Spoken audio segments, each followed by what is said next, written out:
Well, the Carolina football team is undefeated no more. And let's be honest, with the way the defense has played this year, it was only a matter of time. Just how bad is it? And what did we learn from the game against Notre Dame on Saturday? Let's talk about it. You are Locked On Tar Heels, your daily podcast on the UNC Tar Heels, part of the Locked On Podcast Network, your team every day. Hey there, it's Monday, September 26th, 2022. Welcome into the Locked On Tar Heels podcast. I'm your host, Isaac Schade, and I want to thank you for making Locked On Tar Heels your first listen or your first watch every single day. Please don't forget that the show is free and available anywhere you get podcasts, so you can subscribe right now to make sure you don't miss a second of your team every day. Remember, we're free 5 days a week and the only daily North Carolina show out there, so no reason not to subscribe right now. We'd like to thank LinkedIn Jobs for being the official football recruiting sponsor across the Locked On College network. LinkedIn Jobs helps you find the candidates you want to talk to faster. Post your job for free at linkedin.com/lockedoncollege. Terms and conditions apply. Well, if anyone is new here, thank you so much for tuning in. Here's how we like to unpack our football game recaps here on Locked On Tar Heels. I'll give you some big picture takeaways from the game. We'll look at 3 plays that really defined things, 3 players of the game for one reason or another. Could be Tar Heels, could be Fightin' Irish. And I will give you my Schadey Stat of the game as we always do. So big picture stuff. First off, before we get into the game itself, I just want to give us all a big picture reminder of where we're at.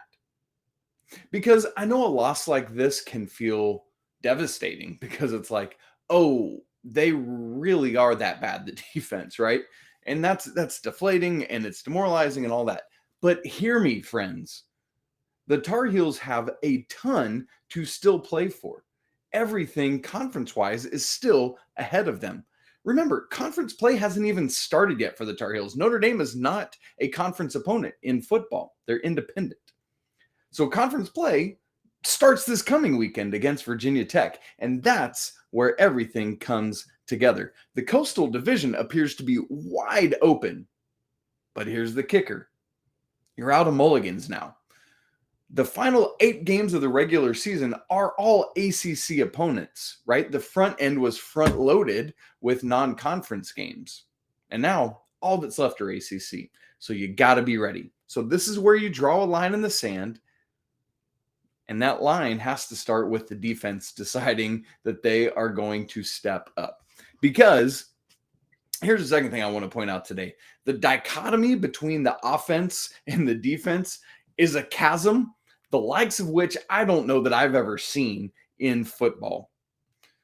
Look at it just statistically, where they rank. The offense is 16th nationally in total offense. One of just 16 schools averaging 500 or more yards a game.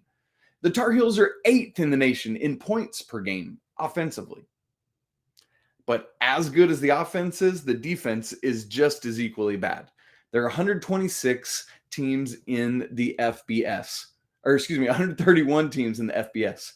Carolina is 126th out of that. The only teams behind them are Nebraska, Bowling Green, Florida International, Ohio, and Charlotte. Yeah. Oh, and they're not much better in terms of points allowed per game. 123rd, moving up a whole 3 slots. That's great. And so I don't care how good your offense is, if the defense is that far back, it just, you can't have that. What a crazy dichotomy again between those 2 units. Okay, now on to this specific game. If you didn't watch it and you just look at the final score and it's like, 13-point deficit, that's not that bad. It's a close-ish game, 2 possessions, right? This game was not close to those who watched it. This was a butt whooping that just got randomly close late. And honestly, Notre Dame probably could have named their score and gone higher if they wanted or needed to. But at the same time, even though this was a butt whooping, let's remember, put yourself in the place of watching this game again and remember the first possession for each team. things started really positively. Carolina did exactly what they needed to do coming out of the gate. Exactly the beginning you need.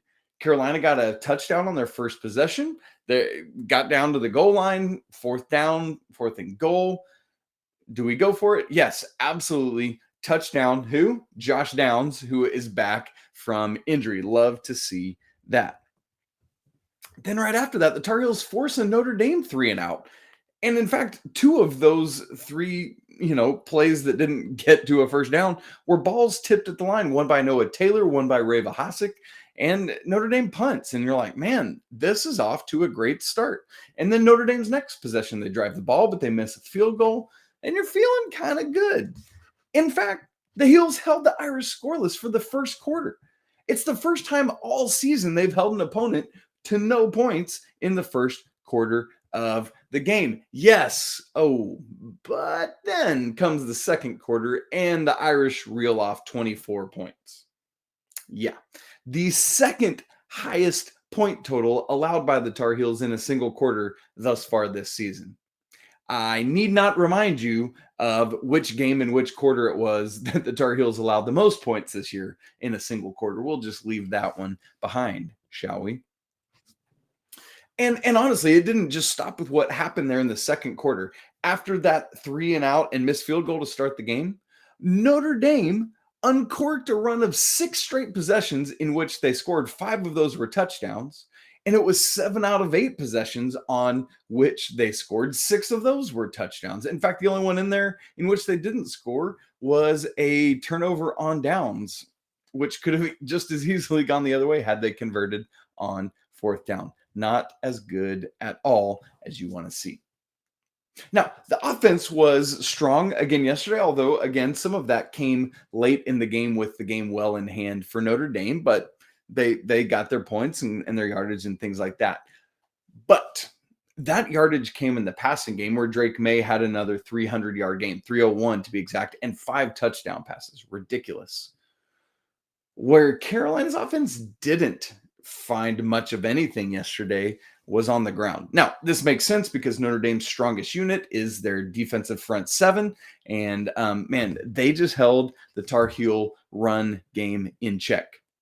How many yards? 66. Now, a lot of that, obviously, you remember always we have to say in college that sack yardage is taken into account off a running back's rushing total. And so that's part of that as well. But this is 66 yards total rushing. Here are the numbers that Carolina had on the ground in the first 3 games. 314, 215, 183, and then 66. So it's going in a downward trend, but obviously the competition has gotten stronger. So I'm really, really curious to see what the ground game will do in the coming weeks, Virginia Tech, and then the rest of the ACC slate. Now, on the other hand, while Carolina's run game was struggling, Notre Dame's ground attack ran wild. And honestly, the recipe for a struggling offense right now, just look ahead and have North Carolina on your schedule and you're going to have a good game there. But hear this, Notre Dame came in averaging 18 points a game on the season in their first 3 games, had scored just 55 points total. Remember, in this single game against North Carolina, they scored 55, just 10 points of how many they had amassed previous this season in 3 games. Honestly, just a few plays short of doing that. If 1 or 2 plays had gone differently, they easily hit that 55-point threshold. Oh, and so that rushing game, yeah, they came in averaging 117.7 yards. You know how many they racked up on the Tar Heels this weekend? 287. That's well over double what they had been averaging on the ground. Not good.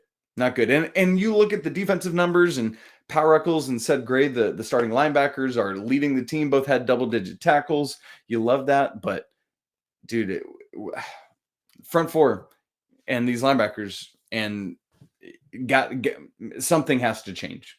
We've got to see that happen immediately. Because here's the truth. This quarterback, Drake Maye, this offense, it is elite. And it's only going to get better as they get more comfortable with each other, as guys continue to get healthy. Remember yesterday, you had been missing 2 starting receivers for the past 2 games, Antoine Green for the entire season thus far, and they come back, both of them yesterday. This offense is not going anywhere. It's going to continue to thrive.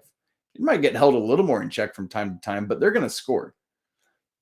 But the bottom line is this for the 2022 Tar Heels. They will not be able to consistently win games by just merely outscoring their opponents. So offense, keep doing what you're doing, keep holding on, and defense, you have to step up. Now, we're going to get into talking about my 3 plays that I think helped identify this game right after I tell you about LinkedIn. These days, every new potential hire can feel like a high-stakes wager for your small business. You want to be 100% certain that you have access to the best qualified candidates available. That's why you have to check out LinkedIn Jobs. It helps you find the right people for your team faster and for free. It's incredibly easy to create a job post, so why not give it a try? And then add your job and purple hashtag hiring frame to your LinkedIn profile to spread the word that you're hiring. Simple tools like screening questions make it easy to focus on the candidates with just the right skills and experience so you can quickly figure out who you want to interview and ultimately hire. You want to finish the year strong, and the right new hire can help you do just that. That's why small businesses rate LinkedIn Jobs #1 in delivering quality hires versus the leading competitors. LinkedIn Jobs helps you find the qualified candidates you want to talk to faster. So post your job for free right now at linkedin.com/lockedoncollege. Again, that's linkedin.com/lockedoncollege to post your job for free. Terms and conditions apply. Okay, so here are my 3 plays of the game that I think really helped with momentum or changed the game or just are big things, big picture wise. And interestingly, all 3 of today's plays are 4th down plays. Number 1, we're going to go in chronological order through the game with these, in fact. I thought Mack Brown's decision to go for it on 4th down on Carolina's first drive of the game was really, really big. Carolina gets the ball to start the game. Great reception by J.J. Jones on the first offensive play of the game, going up and getting it. Heels eventually get down to the goal line. It's 1st and goal at the 1. Omarion Hampton, 1st down, stuffed. 2nd down, loses like 3 yards. 3rd down, incomplete pass to Antoine Green. So what are we doing? We're going to settle for 3, or are we going to show that we're here to play? Mack Brown goes for it. And wouldn't you know it, Josh Downs, straight, fresh back out of the oven from being on the shelf with an injury, comes back, picks up the first score of the game. You love to see him connecting back with Drake Maye. So for me, the reason I picked this is because clearly Mack Brown wants to establish something here at home. We got this big crowd going. We're going up against a nationally known historical entity in Notre Dame, and we want to show that we are here to play and we mean business. Set the tone for the game, and they did just that and welcome Josh Downs back in the process. Love that, and that's why I choose this as my first of my 3 plays of the game.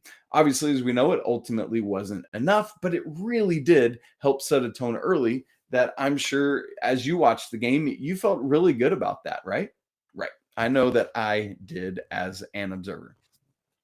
Okay, the second play I want to look at, this is early in the 3rd quarter. At this point, Notre Dame is leading 31-14. Remember, they had scored just before halftime and got the ball back and has just scored a touchdown right after halftime to start the second half. So it's 31-14, a 3-possession game, but still doable. You've got, the entire 4th quarter and like 12 minutes left in the 3rd.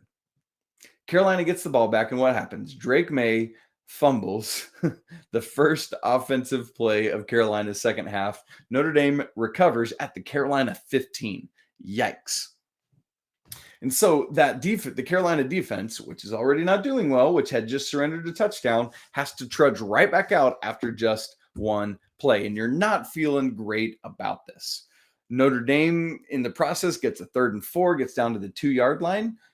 But Carolina holds, and we get to another 4th and goal, just like we talked about with the Tar Heels.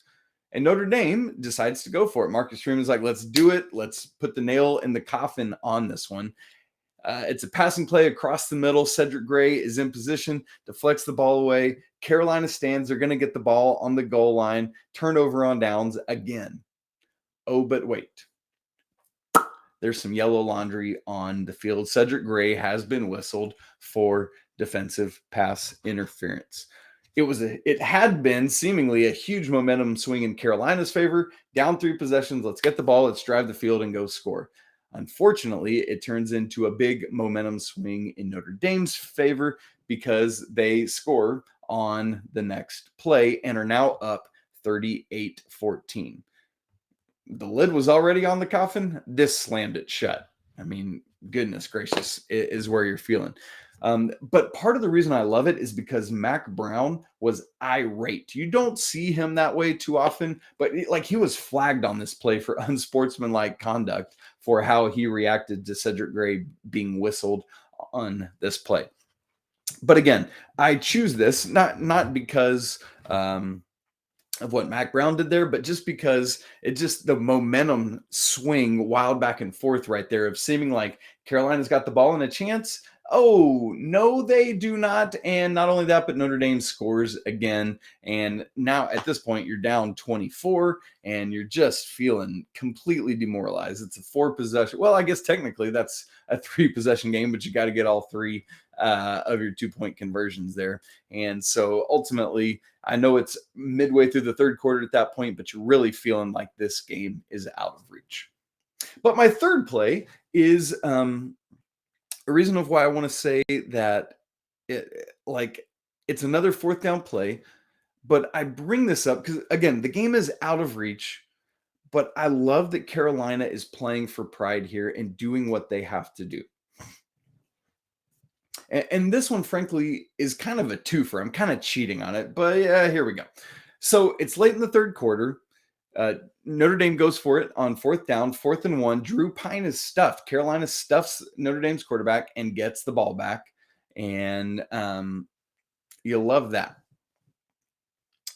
Carolina gets it at their own 25. There's a penalty, I believe it was on Josh Downs. So they actually start at their own 20. First play from scrimmage. Boom, 80-yard touchdown to Antoine Green, again, who is just back from injury, mind you. And so you love to see that even down like all of these points, the game is out of reach. Carolina is still playing hard. These 2 plays, this 4th down stop, and then the immediate bomb to Antoine Green, though that's a huge play at any point in any game. But in this scenario where you're just playing for pride, you could easily just be like, game's over, whatever, 4th down, we're not going to stop them. But Carolina is still playing hard, still getting after it, and you just love to see that resolve from this team, especially from a defense that started that, a defense that's been much maligned, and comes up with that stop. And then Drake Maye finds his guy, just like he did with Josh Downs, just back from injury with that collarbone injury that Antoine Green had suffered, and now he is popping off, and so you love to see him doing that. And so that's why, that play for me was less about any momentum in this game or any momentous moment for this game. But I choose it because to me, it shows the desire of this team to keep competing even when there's no reason to. Ultimately, I choose this because it's great to see Antoine Green back. It's great to be reminded to the Carolina fan base, to the coaches, to put it on film of what he can do and why it's so important for Carolina to have him back along with Josh Downs and this whole wide receiving core that Drake Maye has at his disposal. I love it. I love it. I love it. So that is our 3 plays. Next, we're going to get into the 3 players I thought were very impactful in this game. And spoiler alert, I've picked a Notre Dame player. It's the first time this season I've picked a player from the other team, but I thought it important to do so in this one. Oh, and we've also got my Schadey Stat of the game, but it's not just limited to this game. You'll have to wait and hear about it in just a second after I remind you about our Drive for 5 that's going on. We are it's like a month and a half away from Carolina's first basketball game of the season, and we are making a push, a drive for 5,000 YouTube subscribers. We're up over that 4,000 mark. We're creeping up close to 4,100 right now, and we are pushing towards that 5,000 subscriber goal by the time of that first game. What I would love to ask from you is, would you take a second to be our next subscriber? If you're watching on YouTube already, just hop down there and hit that little subscribe button. If you're somebody that's listening, I'd love to encourage you to take a second and subscribe on YouTube. I know that you are typically an audio podcast listener. That's me too. I am an audio podcast listener. However, I subscribe to the podcasts I like on YouTube because there's often content that I don't get just by listening. And so that will be true for us here on Locked On Tar Heels sometimes. So please go ahead and subscribe. Thank you so much for helping us on this journey, on this Drive for 5. And oh, by the way, would you help spread the word as well? Thanks so much for doing so. All right, here are my 3 people of the game. I'm saying people and not players because you'll find out in a minute. Number 1, we just talked about him a second ago, but it's Antoine Green. Listen, this guy, it wasn't as devastating as British Brooks, who was lost for the season before the season, but Antoine Green got hurt in August, and you just never know. Right? We heard pretty quickly, it seemed like the hope was that he would be back for Notre Dame, and thankfully it turned out that way, and that was exactly what happened. But with injuries, you just don't know, especially, this one is more skeletal rather than muscular, and so it's either you're healed or you're not, right? It's either the bone is healed or it's not healed, and it seems like it was, and he was ready to go, so Carolina got him back out on the field. So he just had 3 catches, but they went for 150 yards and 2 touchdowns, right? So we already talked about that 80-yard bomb he had late in the third quarter. And then in the fourth quarter, late in the game, I think there was under 2 minutes left, he caught a 64-yard touchdown pass from Drake Maye. And so, man, you like that field stretching capability. You think a couple years ago when you've got like De'Ami Brown stretching the field and what that does for guys underneath. Man, if you've got Antoine Green out there doing that, how much more impactful is the work of Josh Downs and Kobe Paysor and the tight ends going to be underneath? Like, let's get this dude stretching the field, and then, man, it's just going to continue to open up for the shorter receiving guys and the running game and all of that. And so, boy, what a relief it is. And just on a personal note, you just love to see a young man or a young woman, depending on what sport we're talking about, be able to get back on the field, get back in action after an injury. And not only that, but to have success pretty immediately. Sometimes you just wonder, right? When you're coming back from injury, are you going to have to slowly work in? No, sir. 150 yards. Come on. Way to go, Antoine Green. Welcome back. Hope it's the beginning of a lot of great things to happen this season. And when you got Drake Maye throwing to you, it's probably a safe bet. Number 2, I already told you I'm picking somebody from the other team for the first time this season, and that is Notre Dame's tight end, Michael Mayer. Honestly, his stat line wasn't eye-popping yesterday. I mean, it was lower than Antoine Green's in terms of yardage. He had 7 catches for 88 yards and a touchdown. But half of those yards, literally exactly half, were yaks, yards after the catch. He had 88 yards, 44 of them were yards after the catch. He's just such a big dude. Now, if you're unaware, Mayer is ranked as by essentially everyone I've seen as the number 1 tight end in the nation, expected to be, who knows where he'll go off the board next spring, but I would imagine it would be pretty high. You saw the likes of somebody like Kyle Pitts a couple years going to the Falcons, real high. And so I'm really interested to see where this guy goes. He's just such a dependable player and receiver. You saw that on multiple third down conversions, unfortunately, where Drew Pine just says, here you go, big fella, go get this first down for us. And he does. He is clearly clearly the number one tight end in the nation for a reason. And unfortunately, Carolina was on the wrong side of that on Saturday. But it's also one of those things where you just recognize it sometimes. You know what I mean? You're watching somebody that you don't regularly get to watch and just stands out in a big way where you groan. I remember one time, on Saturday, where he had a couple big plays in a row and went to the sideline. And I just remember breathing a sigh of relief, like, oh, good. Tar Heels don't have to worry about him on this play. But that is a total respect thing because he's just that good.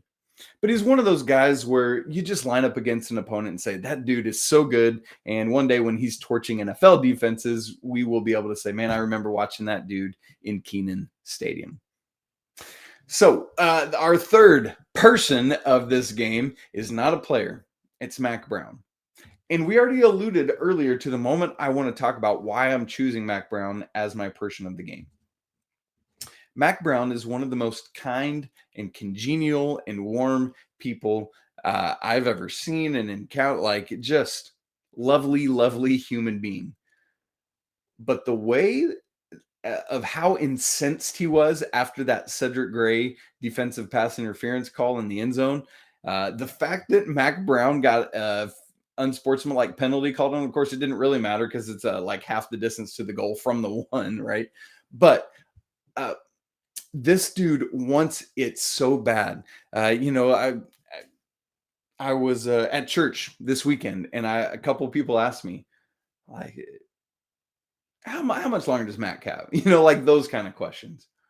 That moment proved to me on Saturday, Mack Brown is nowhere near done. This dude has the fire in his belly, and he wants to see this team succeed so strongly. And he's going to continue fighting to do everything. The offense is going great. Let's make it better. Defense, not performing well right now. What do we have to do to make it better? Mack Brown clearly wants to see all of those things happening. And I think that's part of why he got so upset about this specific situation. Because his team had just made a huge stop after getting put in an impossible situation. Remember, after Maye's fumble, Notre Dame got the ball on the 15-yard line. And Carolina, essentially, they stopped them. Let's be honest about that. To me, with the way defensive pass interference is usually called, this was not that. Now, could it have been flagged? Sure. Weird things get flagged all the time. I do not believe this should have been flagged. Clearly, Mack Brown doesn't either. But the way he's out there fighting and kicking and clawing for his team, I love it. And like as a player, you want to rally around that. So Mack Brown is my third person of this game. Okay, folks, it's time to wrap it up with our Schadey Stat of the game. Got my sunglasses, but you know what? Because of how Carolina played, we got to go with my my daughter's little pink glasses. You see these bad boys? If you're listening and not watching, it's better for you because these things are hideous. But here we go. My Schadey Stat of the game is actually a Schadey Stat of the Drake Maye's beginning to his season. Do you know that Drake Maye is tied for the most passing touchdowns in all of FBS? He's got 16, and he's tied with two other guys for the most passing touchdowns in the entire land through 4 games. And I know for a while Carolina had played one more game than everybody else. Not anymore because of that off week. Everyone's caught back up now. Drake Maye's tied. You love that. Oh, and by the way, he's also 10th in total passing yards in the nation, but 3rd among Power 5 schools. 3rd among Power 5 schools in total passing yards for Drake Maye.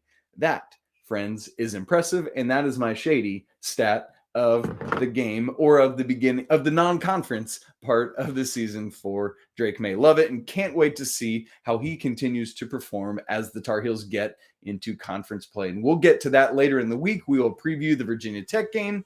Zayden High has an official visit during live action with Hubert Davis on Friday, so we got to prep for him. We're going to prepare for live action. We're going to talk about that. Pat Kilby and I will do that some on Wednesday as well.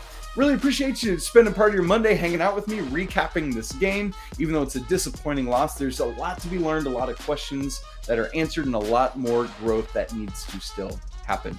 You can follow the show on Twitter at Locked On Heels. You can follow me at Isaac Schade on all the social media platforms. Also, get more on the ACC by making Locked On ACC your second listen of the day. Host Candace Cooper and the local experts of Locked On take you around the conference in 30 minutes, 5 days a week. Once again, I really appreciate you hanging out with me today. It's been great to be together to talk Tar Heels, even on a sad day. It's just good to be able to unpack it and talk it through. I hope it is cathartic for you as it is for me. And I want to remind you that even after a loss, it's always a great day to be a Tar Heel. Until tomorrow, peace!